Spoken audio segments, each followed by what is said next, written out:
ಕರ್ತನ ಪವಿತ್ರವಾದ ನಾಮಕ್ಕೆ ಸ್ತೋತ್ರವಾಗಲಿ. ಈ ದಿನದಲ್ಲಿ ದೇವರ ಸನ್ನಿಧಿಗೆ ರೀತಿಯಾಗಿ ಸೇರಿ ಬರುವಂತೆ ಕರ್ತನು ಸಹಾಯ ಮಾಡಿರುವಂಥ ಕರ್ತನ ಒಳ್ಳೆಯ ಪ್ರೀತಿಗಾಗಿ ಕರ್ತನನ್ನು ಕೊಂಡಾಡುವವನಾಗಿದ್ದೇನೆ. ದೇವರ ನಾಮವನ್ನು ಘನಪಡಿಸುವವನಾಗಿದ್ದೇನೆ.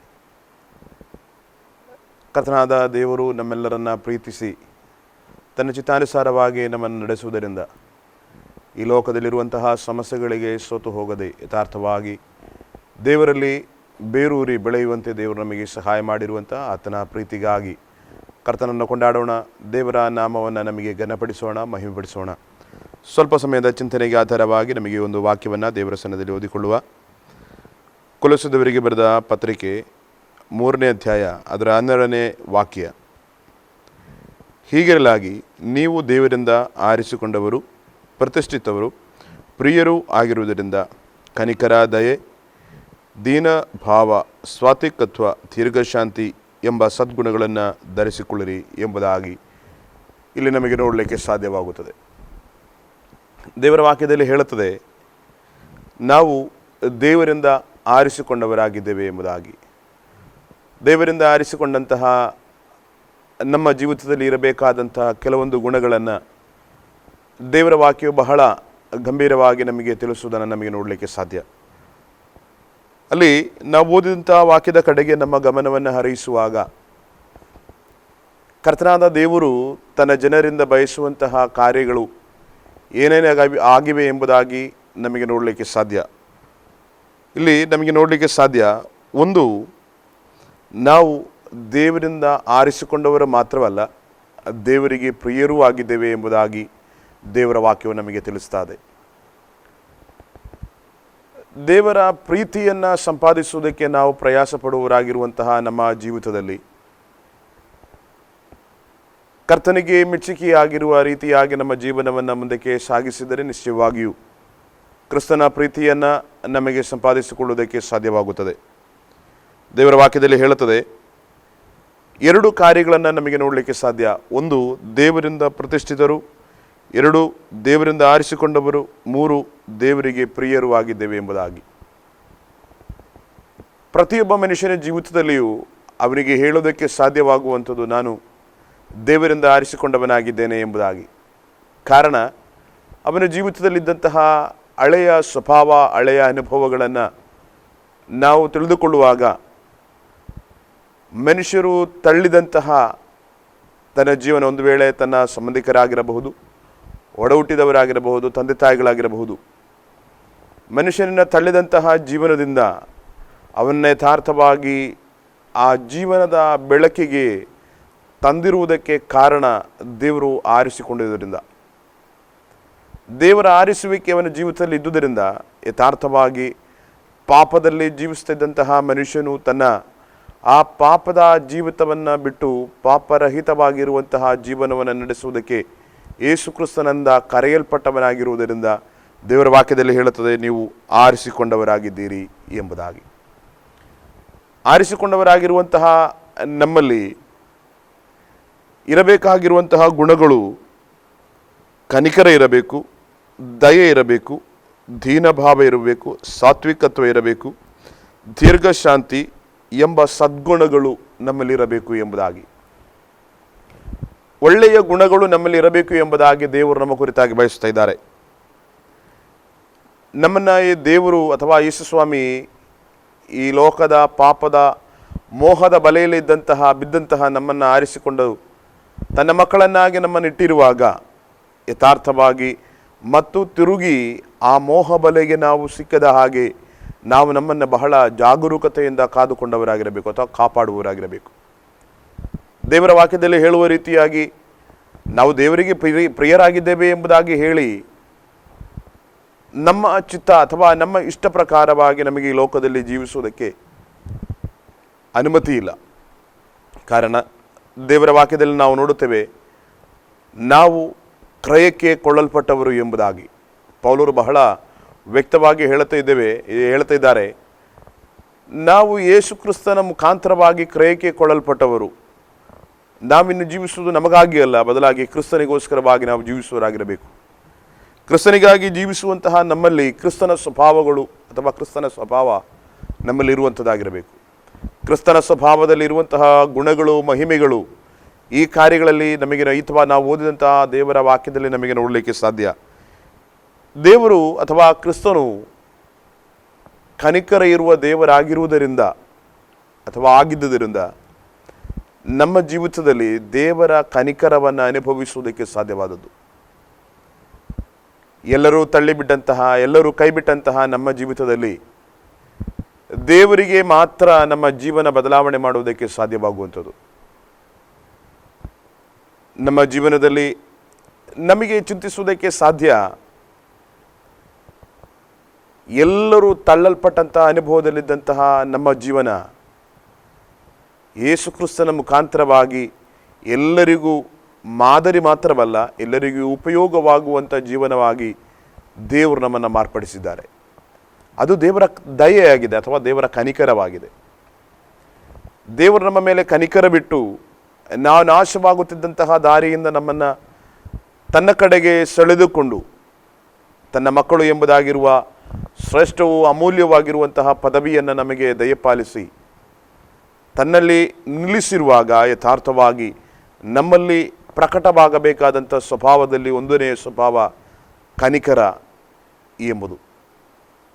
ನಾವು ನೊಂದಿರುವಂತಹ ಮನುಷ್ಯರ ಮುಂದೆ ಅಥವಾ ನೋವಿನಲ್ಲಿ ಹಾದು ಹೋಗುವಂತಹ ಮನುಷ್ಯರನ್ನು ನಾವು ನೋಡುವಾಗ ನಮಗೆ ಅವರ ಮೇಲೆ ಕನಿಕರವ ತೋರುವಂತಹ ಅನುಭವ ನಮ್ಮಲ್ಲಿರಬೇಕು.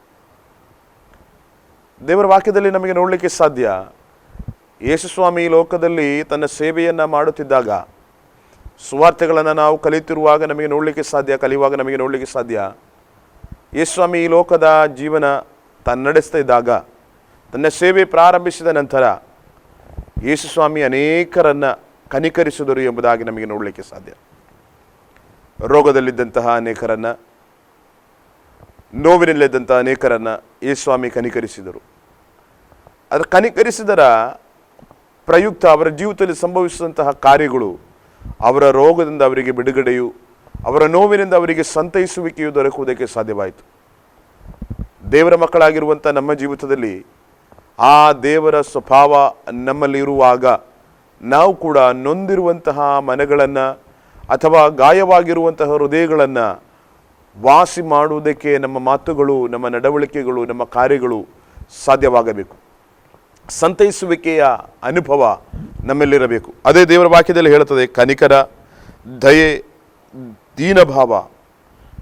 ದೇವರ ವಾಕ್ಯದಲ್ಲಿ ಹೇಳುತ್ತದೆ ಕನಿಕರ ಇರಬೇಕು, ದಯೆ ಇರಬೇಕು, ಹಸಿವಾಗಿ ಬಂದವನಿಗೆ ಊಟ ಹಾಕುವಂತಹ, ಒಂದೊತ್ತು ಅನ್ನ ಹಾಕುವಂತಹ ಒಳ್ಳೆಯ ಗುಣ ನಮ್ಮಲ್ಲಿರಬೇಕು. ಅದು ದೇವರು ನಮ್ಮಿಂದ ಬಯಸುವಂಥದ್ದು. ದೇವರ ವಾಕ್ಯದಲ್ಲಿ ಹೇಳುತ್ತದೆ, ಯೇಸು ಕ್ರಿಸ್ತನನ್ನು ರಕ್ಷಕನನ್ನಾಗಿ ಸ್ವೀಕಾರ ಮಾಡಿದಂತಹ ಪ್ರತಿಯೊಬ್ಬ ಮನುಷ್ಯನಲ್ಲಿಯೂ ಇರಬೇಕಾದಂತಹ ಗುಣ ಕನಿಕರ, ದಯೆ, ಇದೆಲ್ಲವೂ ಅವನಲ್ಲಿ ಇರಬೇಕಾದಂಥ ಗುಣಗಳು. ದಯೆ ಇಲ್ಲದೆ ನಮಗೆ ಯಾವುದನ್ನು ಮಾಡುವುದಕ್ಕೆ ಸಾಧ್ಯವಾಗುವುದಿಲ್ಲ. ಅದೇ ದೇವರ ವಾಕ್ಯದಲ್ಲಿ ಹೇಳುವ ರೀತಿಯಾಗಿ ನಾವು ಮನುಷ್ಯರಿಗಾಗಿ ಮಾಡದೆ ನಾವು ಕ್ರಿಸ್ತನಿಗೋಸ್ಕರವಾಗಿ ಸಕಲವನ್ನು ಮಾಡುವವರಾಗಿರಬೇಕು. ಆ ರೀತಿಯಾಗಿ ನಾವು ಮಾಡುವುದಾದರೆ ಮಾತ್ರವೇ ನಿಶ್ಚಯವಾಗಿಯೂ ನಮ್ಮ ಜೀವನದ ಮುಖಾಂತರ ಯೇಸು ಕ್ರಿಸ್ತನಿಗೆ ಮಹಿಮೆ ಉಂಟಾಗುವುದಕ್ಕೆ ಸಾಧ್ಯ. ದೇವರ ವಾಕ್ಯದಲ್ಲಿ ನಾವು ನೋಡುತ್ತೇವೆ, ತಂದೆಯಾದ ದೇವರ ಮುಂದೆ ಅಥವಾ ದೇವರ ಸನ್ನಿಧಿಯಲ್ಲಿ ಯೇಸು ಸ್ವಾಮಿಯು ಯಾವ ರೀತಿಯಾಗಿ ಸುಗಂಧ ವಾಸನೆಯಾಗಿ ಮಾರ್ಪಟ್ಟರೋ ಅದೇ ರೀತಿ ನಾವು ಕೂಡ ಯೇಸು ಸ್ವಾಮಿಯ ಮುಖಾಂತರ ತಂದೆಯಾದ ದೇವರಿಗೆ ಸುಗಂಧ ವಾಸನೆಯಾಗಬೇಕು. ನಾವು ಯೇಸು ಕ್ರಿಸ್ತನಲ್ಲಿದ್ದರೆ ಮಾತ್ರ, ಯೇಸು ಕ್ರಿಸ್ತನಲ್ಲಿ ಅಥವಾ ಯೇಸು ಸ್ವಾಮಿಯ ಗುಣಗಳು ನಮ್ಮಲ್ಲಿದ್ದರೆ ಮಾತ್ರವೇ ನಮ್ಮ ಮುಖಾಂತರವಾಗಿ ಯೇಸು ಸ್ವಾಮಿಯ ಅಥವಾ ತಂದೆಯಾದ ದೇವರಿಗೆ ಮಹಿಮೆ ಉಂಟಾಗುವುದಕ್ಕೆ ಸಾಧ್ಯವಾಗುವಂಥದ್ದು. ಅದು ನಮ್ಮಲ್ಲಿ ಉಂಟಾಗಬೇಕಾದರೆ ನಿಶ್ಚಯವಾಗಿಯೂ ನಮ್ಮಲ್ಲಿ ಈ ಗುಣಗಳು ಉಂಟಾಗಬೇಕು. ಕನಿಕರ, ದಯೆ, ದೀನಭಾವ. ದಯೆ ಬೇಕು, ಕನಿಕರ ಬೇಕು. ನಂತರದಾಗಿ ದೇವರ ವಾಕ್ಯದಲ್ಲಿ ಹೇಳುತ್ತದೆ ದೀನಭಾವ, ತಗ್ಗಿಸಿಕೊಳ್ಳುವಂಥ ಅನುಭವ ನಮ್ಮ ಜೀವಿತದಲ್ಲಿ ನಮಗೆ ನೋಡಲಿಕ್ಕೆ ಸಾಧ್ಯ. ನಮಗೆ ಸಾಧಾರಣವಾಗಿ ಮನುಷ್ಯರಾಗಿರುವಂಥ ನಮ್ಮ ಜೀವಿತದಲ್ಲಿ ಯಾರಾದರೂ ನಮಗೆ ಬೈದರೆ ಬೇಗ ನಮಗೆ ಕೋಪ ಬರುತ್ತೆ. ಅದೊಂದು ವೇಳೆ ಒಳ್ಳೆಯದಾಗಿರಬಹುದು, ಕೆಟ್ಟದಾಗಿರಬಹುದು. ಏನೇ ಆದರೂ ಕೂಡ ನಾವು ಬೇಗನೆ ರಿಪ್ಲೈ ಮಾಡ್ತೇವೆ. ಆದರೆ ದೇವರ ವಾಕ್ಯದಲ್ಲಿ ಯಾಕೋಬನು ಹೇಳುವಂಥ ಒಂದು ಮಾತು ನಾವು ನಮ್ಮ ಗಮನದಲ್ಲಿ ಬಹಳ ಇಟ್ಟುಕೊಳ್ಳಬೇಕಾದಂತಹ ಒಂದು ಮಾತು. ತಾನು ದೇವರಾತ್ಮನ ತುಂಬಿ ತಾನು ಈ ರೀತಿಯಾಗಿ ಹೇಳ್ತಾ ಇದ್ದಾರೆ, ನಾವು ಕೇಳುವುದರಲ್ಲಿ ವೇಗವಾಗಿ ಮಾತನಾಡುವುದರಲ್ಲಿ ತಾಮಸ ತಡವುಳ್ಳವರಾಗಿ ಇರಬೇಕು ಎಂಬುದಾಗಿ. ನಾವು ಕೇಳಿ ಅದನ್ನು ಗ್ರಹಿಸಿಕೊಳ್ಳಬೇಕು. ಯಾತಕ್ಕೋಸ್ಕರ ನಮಗೆ ಆ ರೀತಿಯಾಗಿರುವಂತಹ ಕಾರ್ಯಗಳನ್ನು ಹೇಳಿಕೊಡ್ತಾ ಇದ್ದಾರೆ? ಯಾತಕ್ಕೆ ನನಗೆ ಅಂತಹ ಉಪದೇಶ? ನಮ್ಮ ಜೀವನವನ್ನು ಒಂದು ವೇಳೆ ತಿದ್ದಿಕೊಳ್ಳೋದಕ್ಕಾಗಿರಬಹುದು. ನಾವು ನಾವು ಮಾಡುತ್ತಿರುವಂಥ ಕಾರ್ಯಗಳಲ್ಲಿ ಒಂದು ವೇಳೆ ನಮ್ಮ ಮೇಲೆ ಮುಖ್ಯಸ್ಥರಾಗಿರುವಂಥವರಿಗೆ ಒಳ್ಳೆಯ ಕಾರ್ಯ ಅದರಲ್ಲಿ ಕಾಣದಿರಬಹುದು. ಆದ್ದರಿಂದ ಮಾತ್ರವೇ ನಮಗೆ ಅವರು ತಿದ್ದಿಕೊಳ್ಳುವುದಕ್ಕೆ ಸಾಧ್ಯವಾಗುವಂಥದ್ದು, ಅಥವಾ ಅವರು ನಮಗೆ ಉಪದೇಶ ಮಾಡುವುದು. ಆದರೆ ದೇವರ ವಾಕ್ಯದಲ್ಲಿ ಹೇಳುತ್ತೆ, ನಮಗೆ ದೀನಭಾವ ಇಲ್ಲದಿದ್ದರೆ ನಿಶ್ಚಯವಾಗಿಯೂ ನಮಗೆ ತಗ್ಗಿಸಿಕೊಳ್ಳುವುದಕ್ಕೆ ಸಾಧ್ಯವಾಗುವುದಿಲ್ಲ. ಅವರು ಬೈಯುವಾಗ ನಾವು ಕೂಡ ತಿರುಗಿ ಅವರಿಗೆ ಮಾತನಾಡ್ತೇವೆ. ನಮ್ಮ ಜೀವಿತದಲ್ಲಿ ಆ ರೀತಿಯಾಗಿರುವಂಥ ಅನುಭವ ಇರಬಾರದು. ಬದಲಾಗಿ ನಮ್ಮ ಮೇಲೆ ಮುಖ್ಯಸ್ಥರಾಗಿದ್ದು ನಮಗೆ ಉಪದೇಶ ಮಾಡುವವರ ಮಾತನ್ನು ನಾವು ಅಂಗೀಕರಿಸುವವರಾಗಿರಬೇಕು. ಥೆಸಲೋನಿಕದವರಿಗೆ ಬರೆದ ಪತ್ರಿಕೆಯಲ್ಲಿ ನಾವು ನೋಡುತ್ತೇವೆ, ಅದರ 5ನೇ ಅಧ್ಯಾಯದಲ್ಲಿ ಈ ರೀತಿಯಾಗಿ ನಮಗೆ ಅದರ 12ನೇ ವಾಕ್ಯದಿಂದ ನಾವು ನೋಡುವಾಗ ಈ ರೀತಿಯಾಗಿ ನಮಗೆ ನೋಡಲಿಕ್ಕೆ ಸಾಧ್ಯ. ಸಹೋದರರೇ, ನಿಮ್ಮ ಮೇಲೆ ಮುಖ್ಯಸ್ಥರಾಗಿದ್ದು ನಿಮಗೆ ಬುದ್ಧಿ ಅವರ ಕೆಲಸದ ನಿಮಿತ್ತ ಅವರನ್ನು ಬಹಳವಾಗಿ ಎಂಬುದಾಗಿ ನಾನು ನಿಮ್ಮನ್ನು ಬೇಡಿಕೊಳ್ಳುತ್ತೇನೆ ಎಂಬುದಾಗಿ. ಆ ದೀನಭಾವ ನಮ್ಮಲ್ಲಿದ್ದರೆ ಆ ರೀತಿಯಾಗಿರುವಂತಹ ಗೌರವ, ನಮ್ಮನ್ನು ನಡೆಸುವವರ ಮೇಲೆ ನಮಗೊಂದು ಗೌರವ ಉಂಟಾಗುವುದಕ್ಕೆ ಸಾಧ್ಯವಾಗುತ್ತದೆ. ದೀನಭಾವ ಇಲ್ಲ, ಕನಿಕರ ಇಲ್ಲ, ದಯೆ ಇಲ್ಲ, ಆ ರೀತಿಯಾಗಿದ್ದರೆ ನಿಶ್ಚಯವಾಗಿಯೂ ನಮಗೆ ಯಾರಿಗೂ ಸರೆಂಡರ್ ಆಗುವುದಕ್ಕೆ ಸಾಧ್ಯವಾಗುವುದಿಲ್ಲ. ದೇವರ ವಾಕ್ಯದಲ್ಲಿ ಹೇಳುತ್ತದೆ, ಸ್ವಾತ್ವಿಕತ್ವವಾದ ಮನಸ್ಸು ನಮ್ಮಲ್ಲಿರಬೇಕು. ಸ್ವಾತ್ವಿಕತ್ವವಾದ ಮನಸ್ಸು ಎಂಬುದಾಗಿ ಹೇಳುವಾಗ ಪೇತ್ರನ ಹೇಳ್ತಾ ಇದ್ದಾರೆ, ಸ್ವಾತ್ವಿಕತ್ವವಾದ ಮನಸ್ಸು ನಮ್ಮಲ್ಲಿರಬೇಕು. ಅದು ಹೊರಗೆ ತೋರಿಸಿಕೊಳ್ಳೋದಲ್ಲ, ಬದಲಾಗಿ ಅದು ಒಳಗಣ ಮನುಷ್ಯನ ಗುಣ. ದೇವರ ವಾಕ್ಯದಲ್ಲಿ ಹೇಳುತ್ತದೆ, ಹೊರಗಣ ಶೃಂಗಾರವೇ ನಿಮ್ಮ ಅಲಂಕಾರವಾಗಿರದೆ ಒಳಗಿನ ಮನುಷ್ಯನನ್ನು ನಾವು ದೇವರ ಸನ್ನಿಧಿಯಲ್ಲಿ ಅಲಂಕರಿಸುವವರಾಗಿರಬೇಕು. ದೇವರ ವಾಕ್ಯದಲ್ಲಿ ಹೇಳುತ್ತೆ, ಅಕ್ಷಯ ಭೂಷಣಗಳಿಂದ ನೀವು ಅಲಂಕರಿಸಿಕೊಳ್ಳಿರಿ ಎಂಬುದಾಗಿ. ನಮ್ಮ ಜೀವಿತದಲ್ಲಿ ಸಾತ್ವಿಕವಾಗಿರುವಂತಹ ಮನಸ್ಸು, ಎಲ್ಲರ ಒಳಿತನ್ನು ಬಯಸುವಂತಹ ಮನಸ್ಸು, ನಾನು ಇತರರಿಗೆ ಪ್ರಯೋಜನವಾಗಬೇಕು, ನನ್ನಿಂದ ಇತರರಿಗೆ ಸಂತೈಸುವಿಕೆ ಅಥವಾ ಇತರರಿಗೆ ಪ್ರಯೋಜನವಾಗಬೇಕು ಎಂಬುದಾಗಿರುವಂಥ ಒಂದು ಮನಸ್ಸು ನಮ್ಮಲ್ಲಿದ್ದರೆ ನಿಶ್ಚಯವಾಗಿಯೂ ಆ ಮನಸ್ಸನ್ನು ದೇವರು ಸನ್ಮಾನಿಸುತ್ತಾರೆ. ಸನ್ಮಾನಿಸುವುದು ಮಾತ್ರವಲ್ಲ, ಅಂತಹ ಮನಸ್ಸು ಇದ್ದವರನ್ನು ಕರ್ತನು ಎಂದಿಗೂ ಕೈ ಬಿಡುವುದಕ್ಕೆ ಸಾಧ್ಯವಾಗುವುದಿಲ್ಲ. ದೇವರ ವಾಕ್ಯದಲ್ಲಿ ಹೇಳಿದ ರೀತಿಯಾಗಿ ತಪ್ಪು ಹೋರಿಸುವುದಕ್ಕೆ ಸಾಧ್ಯತೆ ಇದ್ದರೂ ಕೂಡ ಅದನ್ನು ತಪ್ಪು ಹೋರಿಸದೆ ಅವನನ್ನು ಪ್ರೀತಿಯಿಂದ ತಿದ್ದುವಂತಹ ಗುಣವನ್ನು ಸಾತ್ವಿಕತ್ವ ಎಂಬುದಾಗಿ ನಮಗೆ ನೋಡಲಿಕ್ಕೆ ಸಾಧ್ಯ. ದೇವರ ವಾಕ್ಯದಲ್ಲಿ ಹೇಳುತ್ತದೆ, ದೀರ್ಘ ಶಾಂತವೆಂಬ ಸದ್ಗುಣಗಳನ್ನು ಧರಿಸಿಕೊಳ್ಳಿರಿ ಎಂಬುದಾಗಿ. ಈ ಎಲ್ಲ ವಿಧವಾಗಿರುವಂಥ ಸ್ವಭಾವಗಳನ್ನು ಸದ್ಗುಣ ಎಂಬುದಾಗಿ ಇಲ್ಲಿ ದೇವರ ವಾಕ್ಯದಲ್ಲಿ ಹೇಳುವುದನ್ನು ನಮಗೆ ನೋಡಲಿಕ್ಕೆ ಸಾಧ್ಯ. ದೀರ್ಘ ಶಾಂತಿ ಅದು ನಮ್ಮಲ್ಲಿರಬೇಕು. ನೋಡಿ, ನಮ್ಮ ಜೀವಿತದಲ್ಲಿ ನಾವು ಎಷ್ಟೊಂದು ತಪ್ಪುಗಳನ್ನು ದೇವರ ಸನ್ನಿಧಿಯಲ್ಲಿ ಮಾಡ್ತೇವೆ. ಆದರೆ ನಮ್ಮ ದೇವರು ದೀರ್ಘ ಶಾಂತನಾಗಿರುವ ದೇವರಾಗಿದ್ದರಿಂದ ನಮ್ಮ ಜೀವಿತದಲ್ಲಿ, ನಿಮ್ಮ ಜೀವಿತದಲ್ಲಿ ನಾವು ನಾಶವಾಗದೆ ಇಂದು ಉಳಿದಿದ್ದೇವೆ. ದೇವರ ವಾಕ್ಯದಲ್ಲಿ ಕೀರ್ತನೆಯಲ್ಲಿ ನಮಗೆ ನೋಡಲಿಕ್ಕೆ ಸಾಧ್ಯ, ನಾನು ಉಳಿದಿರುವುದು ದೇವರ ಕರುಣೆಯಿಂದ ಎಂಬುದಾಗಿ. ಹಾಗಾದರೆ ಈ ದಿನದಲ್ಲಿ ನಮ್ಮ ಜೀವನವನ್ನು ನಾವು ಯಥಾರ್ಥವಾಗಿ ನಾವು ತಿಳಿದುಕೊಂಡವರಾಗಿರಬೇಕು. ಕರ್ತನ ವಾಕ್ಯದಲ್ಲಿ ನಮಗೆ ನೋಡಲಿಕ್ಕೆ ಸಾಧ್ಯ, ಮತ್ತಾಯನ ಬರೆದ ಸುವಾರ್ತೆ ಅದರ 5ನೇ ಅಧ್ಯಾಯದಲ್ಲಿ ನಾವು ನೋಡುತ್ತೇವೆ. ಈ ರೀತಿಯಾಗಿ ಅಲ್ಲಿ ಯೇಸುಸ್ವಾಮಿ ಹೇಳಿದ್ದಾರೆ, ನಮ್ಮನಿಗೆ ತಪ್ಪುಗಳನ್ನು ಮಾಡುವವರನ್ನು ನಾವು ಕ್ಷಮಿಸುವ ರೀತಿಯಾಗಿ ನಮ್ಮ ತಪ್ಪುಗಳನ್ನು ಕ್ಷಮಿಸು ಎಂಬುದಾಗಿ. ಆ ವಾಕ್ಯದಲ್ಲಿ ತುಂಬ ಆಳವಾಗಿರುವಂಥ ಅಂಶ ನಮಗೆ ನೋಡಲಿಕ್ಕೆ ಸಾಧ್ಯ. ನಾವು ದೇವರ ಸನ್ನಿಧಿಯಲ್ಲಿ ಪ್ರಾರ್ಥನೆ ಮಾಡ್ತೇವೆ, ಕರ್ತನೇ ನನ್ನ ತಪ್ಪುಗಳನ್ನು ಕ್ಷಮಿಸು, ನನ್ನ ಕೊರತೆಗಳನ್ನು ನೀಗಿಸು, ನಾನು ತಿಳಿಯದೆ ಎಷ್ಟೊಂದೋ ತಪ್ಪುಗಳನ್ನು ಮಾಡಿದ್ದೇನೆ ಸ್ವಾಮಿ, ನನ್ನ ತಪ್ಪುಗಳನ್ನು ನನ್ನ ಮೇಲೆ ನೀನು ದಂಡವಾಗಿ ಅಥವಾ ಅದನ್ನು ಶಿಕ್ಷೆಯಾಗಿ ಮಾರ್ಪಡಿಸಬೇಡ ಎಂಬುದಾಗಿ ನಾವು ದೇವರ ಸನ್ನಿಧಿಯಲ್ಲಿ ಬೇಡುತ್ತೇವೆ. ಆದರೆ ದೇವರ ವಾಕ್ಯದಲ್ಲಿ ಹೇಳುವಂಥದ್ದು, ನಾವು ನಮ್ಮ ತಪ್ಪನ್ನು ಕ್ಷಮಿಸುವುದಕ್ಕೋಸ್ಕರ ದೇವರ ಸನ್ನಿಧಿಯಲ್ಲಿ ಭಿನ್ನಯಿಸುವಾಗ ನಮ್ಮ ಸಂಗಡ ತಪ್ಪು ಮಾಡುವವರನ್ನು ನಮಗೆ ಕ್ಷಮಿಸುವುದಕ್ಕಿರುವಂತಹ ಮನಸ್ಸು ನಮಗಿರಬೇಕು. ಆ ರೀತಿಯ ಒಳ್ಳೆಯ ಮನಸ್ಸಿನ ಒಳ್ಳೆಯ ಮನುಷ್ಯರಾಗಿ ನಾವು ಮಾರ್ಪಡುವಾಗ ದೇವರ ವಾಕ್ಯದಲ್ಲಿ ಹೇಳ್ತದೆ, ದೀರ್ಘ ಶಾಂತಿ ಎಂಬುದಾಗಿರುವಂತಹ ಸದ್ಗುಣ ನಮ್ಮಲ್ಲಿರಬೇಕು ಎಂಬುದಾಗಿ. ಈ ಗುಣಗಳು ನಮ್ಮಲ್ಲಿದ್ದರೆ ನಿಶ್ಚಯವಾಗಿಯೂ ನಮ್ಮ ಜೀವನ ದೇವರು ಬಯಸಿದ ರೀತಿಯಾಗಿ, ಅಂದರೆ ಯೇಸು ಸ್ವಾಮಿ ಬಯಸಿದ ರೀತಿಯಾಗಿ ನಮ್ಮ ಜೀವನ ಮಾರ್ಪಡೋದಕ್ಕೆ ಸಾಧ್ಯವಾಗುತ್ತದೆ. ನಾವು ದೇವರ ಸನ್ನಿಧಿಯಲ್ಲಿ ಬೇಡಿಕೊಳ್ಳೋದು, ಕರ್ತನೇ ನನ್ನ ತಪ್ಪುಗಳನ್ನು ಕ್ಷಮಿಸು.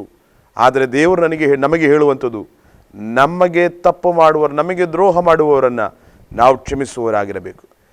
ನಾವು ಯಾವ ರೀತಿಯಾಗಿ ನಮಗೆ ದ್ರೋಹ ಮಾಡಿದವರಿಗೆ ಅಥವಾ ನಮಗೆ ತಪ್ಪು ಮಾಡಿದವರಿಗೆ ನಾವು ಯಾವ ರೀತಿಯಾಗಿ ಕ್ಷಮಿಸುತ್ತೇವೋ ಅದೇ ರೀತಿಯಾಗಿ ನಮಗೆ ತಪ್ಪು ಮಾಡುವವರನ್ನು ಕೂಡ ನಮಗೆ ಕ್ಷಮಿಸುವುದಕ್ಕೆ ಸಾಧ್ಯವಾದ ರೀತಿಯಾಗಿ ನಮ್ಮ ತಪ್ಪುಗಳನ್ನು ಕೂಡ ದೇವರು ನಮ್ಮನ್ನು ಕ್ಷಮಿಸುತ್ತಾರೆ ಎಂಬುದಾಗಿ ದೇವರ ವಾಕ್ಯವು ಹೇಳುತ್ತದೆ.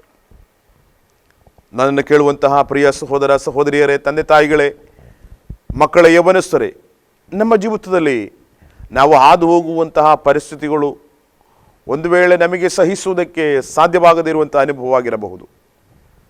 ಅಥವಾ ನಮ್ಮ ಸ್ನೇಹಿತರು, ನಮ್ಮ ಒಡ ಹುಟ್ಟಿದವರು, ನಮ್ಮ ತಂದೆ ತಾಯಿಗಳು ನಮಗೆ ಮಾಡಿರುವಂಥ ಕಾರ್ಯಗಳು ಎಂದಿಗೂ ಅದನ್ನು ಅಂಗೀಕರಿಸುವುದಕ್ಕೂ ಅದನ್ನು ಕ್ಷಮಿಸುವುದಕ್ಕೂ ಸಾಧ್ಯವಾಗದೇ ಇರುವಂತಹ ರೀತಿಯಾಗಿರುವಂಥದ್ದಾಗಿರಬಹುದು. ಆದರೆ ದೇವರು ನಮ್ಮ ಕುರಿತಾಗಿ ಬಯಸುವಂಥದ್ದು ನಾವು ಪ್ರತಿಕಾರ ತೀರಿಸುವುದಕ್ಕಾಗಿ ಅಲ್ಲ, ಬದಲಾಗಿ ದೇವರ ವಾಕ್ಯದಲ್ಲಿ ಹೇಳುತ್ತದೆ, ನಾವು ಕನಿಕರವುಳ್ಳವರಾಗಿರಬೇಕು, ದಯೆಯುಳ್ಳವರಾಗಿರಬೇಕು, ದೀನಭಾವವುಳ್ಳವರಾಗಿರಬೇಕು, ಸ್ವಾತ್ವಿಕತ್ವವುಳ್ಳವರಾಗಿರಬೇಕು, ದೀರ್ಘ ಶಾಂತಿ ಇರುವವರಾಗಿರಬೇಕು. ಈ ಸದ್ಗುಣಗಳನ್ನು ಯಥಾರ್ಥವಾಗಿ ನಮ್ಮಲ್ಲಿ ಅದು ಉಂಟಾಗುವುದಕ್ಕೆ ಸಾಧ್ಯವಾದರೆ ನಿಶ್ಚಯವಾಗಿಯೂ ದೇವರಾದ ಕರ್ತನು ನಮ್ಮನ್ನು ತನ್ನ ಮಕ್ಕಳನ್ನಾಗಿ ಆದುಕೊಂಡದರಲ್ಲಿ ಹಾಲೆಲೂಯ ಗರ್ವಪಡ್ತಾರೆ. ಮಾತ್ರವಲ್ಲ, ನಮ್ಮ ಕುರಿತಾಗಿ ದೇವರು ತನ್ನ ದೂತರ ಮಧ್ಯದಲ್ಲಿ ನಮ್ಮನ್ನು ಹಾಲೆಲೂಯ ಸ್ತೋತ್ರ ಗೌರವಿಸುತ್ತಾರೆ ಎಂಬುದಾಗಿ ದೇವರ ವಾಕ್ಯವು ಹೇಳುತ್ತದೆ. ನಮ್ಮ ಜೀವಿತದಲ್ಲಿ ನಾವು ತಿಳಿದುಕೊಂಡವರಾಗಿರಬೇಕು, ನನ್ನ ಕರ್ತನ ಚಿತ್ತ ಏನು, ಕರ್ತನು ನನ್ನ ಕುರಿತಾಗಿ ಅಥವಾ ನನ್ನ ಯಜಮಾನನಾಗಿರುವ ಯೇಸು ಸ್ವಾಮಿ ನನ್ನ ಕುರಿತಾಗಿ ಏನನ್ನು ಬಯಸುತ್ತಾ ಇದ್ದಾರೆ ಎಂಬುದಾಗಿ ನಾವು ತಿಳಿದುಕೊಂಡವರಾಗಿರಬೇಕು. ಅದು ನಮಗೆ ತಿಳಿದುಕೊಳ್ಳುವುದಕ್ಕೆ ಸಾಧ್ಯವಾಗದೇ ಹೋದರೆ ನಿಶ್ಚಯವಾಗಿಯೂ ನಾವೇನೇನೋ ಮಾಡ್ತೇವೆ, ಏನೋ ಒಂದು ನಮ್ಮ ಜೀವಿತದಲ್ಲಿ ನಾವು ತಿಳಿದಿರುವಂತಹ ಅಥವಾ ನಾವು ಕಲಿತಿರುವಂಥ ಯಾವುದೋ ಒಂದು ವಿಷಯಗಳನ್ನು ನಾವು ಮಾಡುತ್ತೇವೆ. ಆದರೆ ಅದನ್ನಲ್ಲಿ ಆ ಮಾಡುವಂಥ ಕಾರ್ಯದಲ್ಲಿ ದೇವರ ಚಿತ್ತ ಇದೆಯೋ ಇಲ್ಲೋ ಎಂಬುದಾಗಿ ನಮಗೆ ತಿಳಿದುಕೊಳ್ಳುವುದಕ್ಕೆ ಸಾಧ್ಯವಾಗುವುದಿಲ್ಲ. ನಮ್ಮ ಜೀವಿತದಲ್ಲಿ ಯಥಾರ್ಥವಾಗಿ ನಾವು ದೇವರ ಚಿತ್ತವನ್ನು ನಡೆಸುವವರಾಗಿರಬೇಕು. ದೇವರ ಚಿತ್ತ ನಡೆಸುವುದಕ್ಕೆ ನಾವು ನಮ್ಮ ಜೀವನದಲ್ಲಿ ಮುಂದಾದರೆ ನಿಶ್ಚಯವಾಗಿಯೂ ಈ ಲೋಕದಲ್ಲಿ ಆಶೀರ್ವದಿಸಲ್ಪಟ್ಟಂತಹ ಒಂದು ಒಳ್ಳೆಯ ಕ್ರೈಸ್ತವ ಜೀವನವನ್ನು ನಡೆಸುವುದಕ್ಕೆ ದೇವರು ನಮಗೆ ಸಹಾಯ ಮಾಡ್ತಾರೆ. ಕರ್ತನ ವಾಕ್ಯದಲ್ಲಿ ಹೇಳುವ ರೀತಿಯಾಗಿ ಮಹಿಮೆಯ ಯಜಮಾನನಾಗಿರುವಂತಹ ಕರ್ತನು ತನ್ನ ಮಹಿಮೆಯಿಂದ ನಮ್ಮನ್ನು ತುಂಬಿಸುತ್ತಾರೆ. ತಾನು ಬಯಸಿದ ರೀತಿಯಾಗಿ ನಮ್ಮನ್ನು ಯಥಾರ್ಥವಾದ ದಾರಿಯಲ್ಲಿ ನಮ್ಮನ್ನು ನಡೆಸ್ತಾರೆ, ನಮಗೆ ಉಪದೇಶ ಮಾಡ್ತಾರೆ. ಇನ್ನೂ ಆಳವಾಗಿ ಯೇಸು ಸ್ವಾಮಿಯ ಪ್ರೀತಿಯನ್ನು ತಿಳಿದುಕೊಳ್ಳುವುದಕ್ಕೆ, ಅದರಲ್ಲಿ ಯಥಾರ್ಥವಾಗಿ ನೆಲೆ ನಿಲ್ಲುವುದಕ್ಕೆ ನಮಗೆ ಸಾಧ್ಯವಾಗುತ್ತದೆ. ಆದರೆ ದೇವರ ವಾಕ್ಯದಲ್ಲಿ ಹೇಳುವ ರೀತಿಯಾಗಿ ನಮ್ಮನ್ನು ಕರೆದ ಆತನು ನಂಬಿಗಸ್ತನು, ಆತನು ತನ್ನ ಕಾರ್ಯವನ್ನು ಸಾಧಿಸುವನು ಎಂಬುದಾಗಿ ದೇವರ ವಾಕ್ಯದಲ್ಲಿ ಥೆಸಲೋನಿಕದವರಿಗೆ ಬರೆದ ಪತ್ರಿಕೆಯಲ್ಲಿ ನಾವು ನೋಡುವಾಗ, ನಮ್ಮನ್ನು ಕರೆದಂಥ ದೇವರು ಎಂದಿಗೂ ನಮ್ಮನ್ನು ಬಿಟ್ಟು ಹೋಗೋದಿಲ್ಲ. ಆತನು ನಂಬಿಗಸ್ತನಾಗಿರುವ ದೇವರಾಗಿದ್ದಾರೆ. ತನ್ನ ಕಾರ್ಯವನ್ನು ನಮ್ಮನ್ನು ನಡೆಸುವುದಕ್ಕೆ, ತನ್ನ ಕಾರ್ಯದ ಮುಖಾಂತರವಾಗಿ ನಮ್ಮನ್ನು ಯಥಾರ್ಥವಾಗಿ ಉನ್ನತಿಗೆ ತರುವುದಕ್ಕೆ ಬಯಸುವಾಗಿರುವ ದೇವರಾಗಿದ್ದಾರೆ ನಮ್ಮ ಕರ್ತನು. ಆ ಉನ್ನತ ಸ್ಥಾನಕ್ಕೆ ನಮ್ಮನ್ನು ನಡೆಸುವುದಕ್ಕೆ ದೇವರು ಬಯಸುವಾಗ ನಾವು ನಿಶ್ಚಯವಾಗಿಯೂ ಆ ದೇವರ ಬಯಕೆಗೆ, ದೇವರ ಇಷ್ಟಕ್ಕೆ ನಾವು ವಿಧೇಯರಾದರೆ ದೇವರ ಚಿತ್ತಾನುಸಾರ ನಮ್ಮ ಈ ಲೋಕದ ಜೀವನ ಯಥಾರ್ಥವಾಗಿ ಹಾಲೆಲೂಯ ಆಶೀರ್ವದಿಸಲ್ಪಟ್ಟ ಜೀವನವನ್ನು ನಮಗೆ ನಡೆಸುವುದಕ್ಕೆ ಸಾಧ್ಯವಾಗುತ್ತದೆ. ಯಾವ ಮನುಷ್ಯನ ಮುಂದೆ ಸೋತು ಹೋಗುವುದಕ್ಕೆ ದೇವರು ಅನುಮತಿಸುವುದಿಲ್ಲ, ಯಾವ ಮನುಷ್ಯನ ಮುಂದೆ ತಲೆ ತಗ್ಗಿಸುವುದಕ್ಕೆ ದೇವರು ಅನುಮತಿಸುವುದಿಲ್ಲ. ಕಾರಣ ದೇವರಾದ ಕರ್ತನಿಂದ ನಾವು ಆರಿಸಿಕೊಳ್ಳಲ್ಪಟ್ಟವರಾಗಿದ್ದೇವೆ. ಆರಿಸಿಕೊಳ್ಳಲ್ಪಟ್ಟವರು, ದೇವರ ವಾಕ್ಯದಲ್ಲಿ ಹೇಳ್ತದೆ, ಕರೆಯಲ್ಪಟ್ಟವರು ಬಹುಜನ, ಆದರೆ ಆರಿಸಿಕೊಳ್ಳಲ್ಪಟ್ಟವರು ಸ್ವಲ್ಪ ಜನ ಎಂಬುದಾಗಿ. ಈ ಸ್ವಲ್ಪ ಜನರಾಗಿರುವಂತಹ ನಮ್ಮಿಂದ ಅನೇಕ ಕಾರ್ಯಗಳನ್ನು ಮಾಡುವುದಕ್ಕೆ ದೇವರು ಬಯಸುವಂತಹ ದೇವರಾಗಿದ್ದಾರೆ.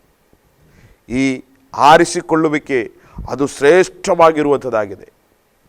ಕರೆದದ್ದು ಹೌದು, ಆದರೆ ಕರೆದವರ ಮಧ್ಯದಿಂದ ದೇವರು ನಮ್ಮನ್ನು ತನ್ನವರನ್ನಾಗಿ ನಮ್ಮನ್ನು ಬೇರ್ಪಡಿಸಿ ಅಥವಾ ಅದರಿಂದ ಆರಿಸಿಕೊಂಡಿರುವಾಗ ನಮಗಿರುವಂತಹ ಶ್ರೇಷ್ಠತೆ ಈ ಲೋಕ ಕೊಡುವಂಥ ರೀತಿಯಾಗಿರುವಂತಹ ಗೌರವವಲ್ಲ, ಬದಲಾಗಿ ದೇವರ ಸನ್ನಿಧಿಯಲ್ಲಿ ಹಾಲೆಲೂಯಾ ಸ್ತೋತ್ರ, ದೇವರ ವಾಕ್ಯದಲ್ಲಿ ಹೇಳುವ ರೀತಿಯಾಗಿ ಆ ಮಹಿಮೆಯುಳ್ಳ ಪದವಿಗೆ ನಮ್ಮನ್ನು ಕರೆದೊಯ್ಯುವಂತಹ ದೇವರ ಆ ಅಮೂಲ್ಯವಾಗಿರುವಂತಹ ಸ್ನೇಹ ಅದು ಎಷ್ಟೋ ಹಾಲೆಲೂಯಾ, ಅದರ ಆಳ ಅಥವಾ ಅದರ ಶ್ರೇಷ್ಠತೆ ನಮಗೆ ವರ್ಣಿಸಿ ಮುಗಿಸುವುದಕ್ಕೆ ಸಾಧ್ಯವಾಗುವುದಿಲ್ಲ. ನಿಮ್ಮ ಜೀವಿತದಲ್ಲಿ ಯಥಾರ್ಥವಾಗಿ ಆ ಯೇಸು ಸ್ವಾಮಿಯ ಪ್ರೀತಿಯನ್ನು ಅರಿಯುವುದು ಮಾತ್ರವಲ್ಲ, ಇತರರಿಗೆ ತಿಳಿಸುವಂತೆ ದೇವರು ನಮಗೆ ಸಹಾಯ ಮಾಡಲಿ. ನಮ್ಮ ದೈನಂದಿನ ಜೀವಿತದಲ್ಲಿ ಕರ್ತನಾದ ಯೇಸು ಸ್ವಾಮಿಯನ್ನು ಆಶ್ರಯಿಸಿಕೊಂಡವರಾಗಿ ಆ ದೇವರ ಚಿತ್ತ ಅದನ್ನು ಆತವರಾಗಿ ಅಥವಾ ಅರಿತವರಾಗಿ ಅದಕ್ಕಾಗಿ ನಮಗೆ ಮುಂದಾಗುವಂತೆ ದೇವರ ಸನ್ನಿಧಿಯಲ್ಲಿ ನಾವು ಪ್ರಾರ್ಥನೆ ಮಾಡುವವರಾಗಿರಬೇಕು. ದೇವರ ಸಾನ್ನಿಧ್ಯ ನಿಶ್ಚಯವಾಗಿಯೂ ನಮ್ಮನ್ನು ಸರಿದಾರಿಯಲ್ಲಿ ನಡೆಸುವುದಕ್ಕೆ ಸಾಧ್ಯವಾಗುತ್ತದೆ. ದೇವರ ವಾಕ್ಯದಲ್ಲಿ ಹೇಳುವ ರೀತಿಯಾಗಿ ನಮ್ಮನ್ನು ಎಂದಿಗೂ ಕೈ ಬಿಡದೇ ಇರುವಂತಹ ಕರ್ತನು ಯೇಸು ಸ್ವಾಮಿ ಹೇಳಿದ್ದು, ಇಗೋ ಯುಗದ ಸಮಾಪ್ತಿಯವರೆಗೆ ನಾನು ನಿಮ್ಮ ಸಂಗಡ ಇದ್ದೇನೆ ಎಂಬುದಾಗಿ. ಆ ಕರ್ತನು ನಮ್ಮನ್ನು ಎಂದಿಗೂ ಕೈ ಬಿಡುವುದಿಲ್ಲ. ನಮ್ಮ ಸಮಸ್ಯೆಯಾಗಲಿ, ನಮ್ಮ ವೇದನೆಯಾಗಲಿ, ಯಾವ ರೀತಿಯಾಗಿರುವಂತಹ ಆ ಕಾರ್ಯಗಳಲ್ಲಿ ಅಥವಾ ಯಾವ ರೀತಿಯಾಗಿರುವಂತಹ ಪ್ರತಿಕೂಲದ ಅನುಭವ ಆಗಲಿ, ಯಾವ ಸಮಸ್ಯೆ ಆಗಲಿ ನಾವು ಹಾದು ಹೋದರೂ ಕೂಡ ಅದರ ಮಧ್ಯದಲ್ಲಿ ನಮ್ಮನ್ನು ಕರ ಹಿಡಿದು ನಿಲ್ಲಿಸುವಂತಹ, ನಮ್ಮನ್ನು ಮಗನೇ ಮಗಳೇ ಎಂಬುದಾಗಿ ಪ್ರೀತಿಯಿಂದ ಅಪ್ಪಿಕೊಳ್ಳುವಂತಹ ಆ ಕರ್ತನ ಸಾನ್ನಿಧ್ಯ ಯಥಾರ್ಥವಾಗಿ ನಮಗೆ ಅನುಭವಿಸುವುದಕ್ಕೆ ಸಾಧ್ಯವಾಗಬೇಕು. ಪ್ರಿಯರೇ, ನಾವು ಆ ರೀತಿಯಾಗಿ ಅನುಭವಿಸುವಾಗ ಇತರರ ಮುಂದೆ ನಾವು ಕ್ರಿಸ್ತನ ಸಾಕ್ಷಿಯುಳ್ಳವರಾಗಿ ಕ್ರಿಸ್ತನಿಗೆ ಯೋಗ್ಯರಾಗಿರುವಂಥ ಜೀವಿತವನ್ನು ನಡೆಸುವುದಕ್ಕೆ ನಮಗೆ ಸಾಧ್ಯವಾಗುತ್ತದೆ. ಆ ರೀತಿಯಾಗಿ ನಮ್ಮ ಜೀವನವನ್ನು ಮುಂದಕ್ಕೆ ನಡೆಸುವಾಗ ನಿಶ್ಚಯವಾಗಿ ನಮ್ಮನ್ನು ನೋಡುವವರು ಹೇಳುವರು, ಯಥಾರ್ಥವಾಗಿ ಇವನ ಜೀವವುಳ್ಳ ದೇವರನ್ನೇ ಹಿಂಬಾಲಿಸುವವನು, ಅಥವಾ ಇವನಲ್ಲಿ ಏನೋ ಬದಲಾವಣೆಗಳಿವೆ ಏನು ಎಂಬುದಾಗಿ ಇವನಲ್ಲಿಯೇ ನಮಗೆ ತಿಳಿದುಕೊಳ್ಳೋಣ, ಕಲಿತುಕೊಳ್ಳೋಣ ಎಂಬುದಾಗಿ ಅನೇಕರು ಯೇಸುಸ್ವಾಮಿಯ ಪ್ರೀತಿಯನ್ನು ನನ್ನಿಂದ ನಿಮ್ಮಿಂದ ತಿಳಿದುಕೊಳ್ಳುವುದಕ್ಕೆ ಸಾಧ್ಯವಾಗುತ್ತದೆ. ಪ್ರಿಯರೇ, ಈ ಲೋಕದಲ್ಲಿರುವಂಥ ಅನೇಕ ವಿಧವಾಗಿರುವಂಥ ಪ್ರೀತಿ ಇದೆ. ಮಕ್ಕಳು ತಂದೆ ತಾಯಿಗಳನ್ನ ಪ್ರೀತಿಸುವಂತಹ ಪ್ರೀತಿ, ಹಾಲೆಲೂಯಾ ಸ್ತೋತ್ರ, ಯೌವನಸ್ಥ ಮಕ್ಕಳಲ್ಲಿರುವಂತಹ ಪ್ರೀತಿ. ಆದರೆ ಇದಕ್ಕಿಲ್ಲದಕ್ಕಿಂತಲೂ ಮಿಗಿಲಾಗಿರುವಂತಹ ಪ್ರೀತಿ ದೇವರ ಪ್ರೀತಿಯಾಗಿದೆ. ಆ ಪ್ರೀತಿ ಎಂದಿಗೂ ಅಳಿದು ಹೋಗುವುದಲ್ಲ. ತಂದೆ ತಾಯಿಗಳ ಮೇಲೆ ಇರುವಂತಹ ಪ್ರೀತಿ, ಮಕ್ಕಳು ಬೆಳೆದು ಅವರು ಒಂದು ಜೀವನವನ್ನು ಬೇರೆಯೊಂದು ಜೀವನವನ್ನು ನಡೆಸುವುದಕ್ಕೆ ಅವರು ಮುಂದಾದಾಗ, ಅಥವಾ ಅವರೊಂದು ದಾಂಪತ್ಯ ಜೀವನ ಅಥವಾ ಅವರೊಂದು ಮದುವೆಯಾಗಿ ಬೇರೆಯೊಂದು ಕುಟುಂಬವಾದಾಗ ತಂದೆ ತಾಯಿಗಳ ಜೊತೆ ಇದ್ದಂತಹ ಪ್ರೀತಿ ಅದಕ್ಕೆ ಬದಲಾವಣೆ ಉಂಟಾಗುತ್ತದೆ. ಅಲ್ಲಿ ಸಮಸ್ಯೆಗಳು ಪ್ರಾರಂಭವಾಗುತ್ತವೆ. ಆದರೆ ನಮಗೆ ಗೊತ್ತು, ಅದನ್ನು ಬಗೆಹರಿಸುವುದಕ್ಕೆ ಎಷ್ಟೊಂದು ಸಮಯ, ಎಷ್ಟೊಂದು ಕಾಲಗಳು ನಮಗೆ ಬೇಕಾಗುತ್ತದೆ. ಆದರೆ ಯೇಸುಸ್ವಾಮಿಯ ಪ್ರೀತಿ ಆ ರೀತಿಯಾಗಿರುವಂಥ ಪ್ರೀತಿಯಲ್ಲ. ಅದು ಶಾಶ್ವತವಾಗಿರುವಂತಹ ಪ್ರೀತಿ. ನಮಗೆ ನೋಡಲಿಕ್ಕೆ ಸಾಧ್ಯ. ಯೌವನಸ್ಥ ಮಕ್ಕಳು ಅವರ ಕಣ್ಣಿಗೆ ಮನೋಹರವು ಒಳ್ಳೆಯದು ಎಂಬುದಾಗಿ ಕಾಣುವಂಥದ್ದನ್ನು ಅವರು ಪ್ರೀತಿಸ್ತಾರೆ. ಆದರೆ ಅವರ ಯೌವನ ಪ್ರಾಯ ಮುಗಿದಾಗ ಅವರ ಪ್ರೀತಿಯು ನಿಂತು ಹೋಗುತ್ತದೆ. ಆದರೆ ಯೇಸುಸ್ವಾಮಿಯ ಪ್ರೀತಿ ಆ ರೀತಿಯಾಗಿರುವಂಥ ಪ್ರೀತಿಯಲ್ಲ. ಯೇಸುಸ್ವಾಮಿ ನಮ್ಮನ್ನು ಪ್ರೀತಿಸುವಂಥದ್ದು. ನಮ್ಮಲ್ಲಿ ಯಾವ ಯೋಗ್ಯತೆ ಇಲ್ಲದಿದ್ದರೂ ಯೇಸುಸ್ವಾಮಿ ಯಥಾರ್ಥವಾಗಿ ಆಳವಾಗಿ ನಮ್ಮನ್ನು ಪ್ರೀತಿಸ್ತಾ ಇದ್ದಾರೆ. ನಮಗಿರುವಂತಹ ಯೋಗ್ಯತೆ ಏನು ಎಂಬುದಾಗಿ ನಮಗೆ ನೋಡುವಾಗ ಯಾವ ಗಣನೆಗೂ ಬಾರದೇ ಇದ್ದವರು ಎಂಬುದಾಗಿರುವಂಥ ಒಂದೇ ಒಂದು ಯೋಗ್ಯತೆ ಹೊರತು ಬೇರೆ ಯಾವ ಯೋಗ್ಯತೆಯೂ ದೇವರ ಮುಂದಾಗಿ ನಮಗಿಲ್ಲ. ಆದರೆ ಈ ಸಮಯದಲ್ಲಿ ನಾವು ತಿಳಿದುಕೊಂಡವರಾಗಿರಬೇಕು, ಗಣನೆಗೆ ಬಾರದೇ ಇದ್ದಂತಹ ನಮ್ಮನ್ನು ಯೇಸು ಕ್ರಿಸ್ತನ ಮುಖಾಂತರವಾಗಿ ತಂದೆಯಾದ ದೇವರ ಮುಂದೆ ನಮ್ಮನ್ನು ನಿಲ್ಲಿಸುವುದಕ್ಕೆ ಮನಸ್ಸು ಮಾಡಿದಂತಹ ಆ ಯೇಸು ಸ್ವಾಮಿಯ ಅಮೂಲ್ಯವಾಗಿರುವಂತಹ ಪ್ರೀತಿಯ ಶ್ರೇಷ್ಠತೆ, ಆ ಯೇಸುಸ್ವಾಮಿಯಿಂದ ಇರುವಂತಹ ಆರಿಸುವಿಕೆ, ಯೇಸುಸ್ವಾಮಿಯಿಂದ ಇರುವಂತಹ ಕರೆಯುವಿಕೆ ನಮ್ಮ ಜೀವಿತದಲ್ಲಿ ಎಷ್ಟೊಂದೋ ಬದಲಾವಣೆಯನ್ನು ಉಂಟು ಮಾಡೋದಕ್ಕೆ ಸಾಧ್ಯವಾಯಿತು.